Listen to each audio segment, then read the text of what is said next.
Sir, मेरा नाम NK. Verma है। मैं 2013 में बैंक ऑफ इंडिया से एज ऑफिसर रिटायर हुआ। उसके बाद मैंने डिसाइड किया कि बैंकिंग सेक्टर की सुविधाएं पब्लिक को हम देते रहेंगे, जिसके लिए मैंने स्टेट बैंक ऑफ इंडिया का ग्राहक सेवा केंद्र की जो स्कीम है उसको मैंने चूज़ किया, उसको चुना और इसके तहत मैं काफ़ी लोगों से जुड़ पाया और लोगों से कनेक्ट हो पाया। इस फ़ायदे हैं उसके विषय में बता रहा हूँ कि यह एक ऐसा अकाउंट है जिसमें व्यक्ति अपनी छोटी छोटी बचत इसमें लाके डिपॉजिट कर सकता है। और सबसे मुख्य बात यह है कि अकाउंट ओपन करते समय व्यक्ति को कुछ भी पैसे डिपॉजिट करने की ज़रूरत नहीं पड़ती है। उसका अकाउंट जीरो बैलेंस से ओपन हो जाता है। यदि उसके पास पैसे हैं तो बहुत ही अच्छा, नहीं है तो भी वो अकाउंट ओपन कर सकता है और छोटी छोटी बचत इसमें आप डिपॉजिट कर सकता है।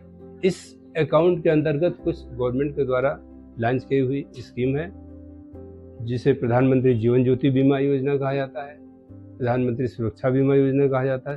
प्रधानमंत्री सुरक्षा बीमा योजना के अंतर्गत व्यक्ति को हर साल सिर्फ मात्र 20 रुपये पेमेंट करने हैं और वह 2 लाख रुपए का इंश्योर्ड हो जाता है।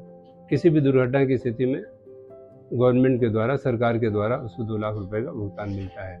दूसरी स्कीम जो JJBY है, प्रधानमंत्री जीवन ज्योति स्कीम, उसके अंतर्गत उसको 436 रुपये का पर ईयर पेमेंट है और उसमें भी किसी भी कारण से कोई दुर्घटना होती है तो भी गवर्नमेंट उसको 2 लाख रुपए का भुगतान करते हैं। यह स्कीम जो लेबर क्लास के लोग हैं खासकर उनके लिए बहुत ही बेनिफिशियल है।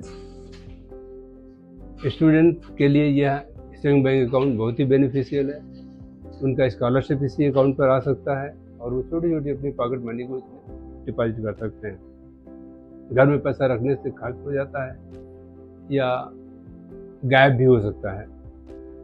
ऐसी स्थिति में मैं लोगों से यही अनुरोध करूंगा कि यह अकाउंट अपने हर एक बच्चे का ला करके उसका अकाउंट ओपन करें और इससे जो भी फायदे होते हैं वो लें।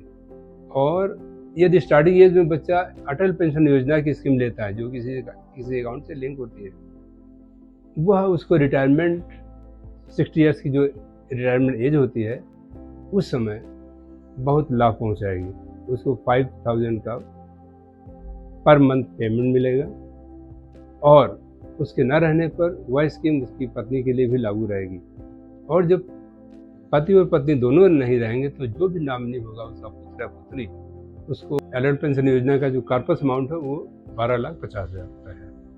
तो ये एक बहुत अच्छी स्कीम है, मैं सबके लिए सजेस्ट करता हूँ और इसके लिए मैं स्टेट बैंक ऑफ इंडिया को धन्यवाद देना चाहता हूँ जिसके माध्यम से मैं जुड़ पाया और लोगों को लाभान्वित कर पा रहा हूँ। धन्यवाद।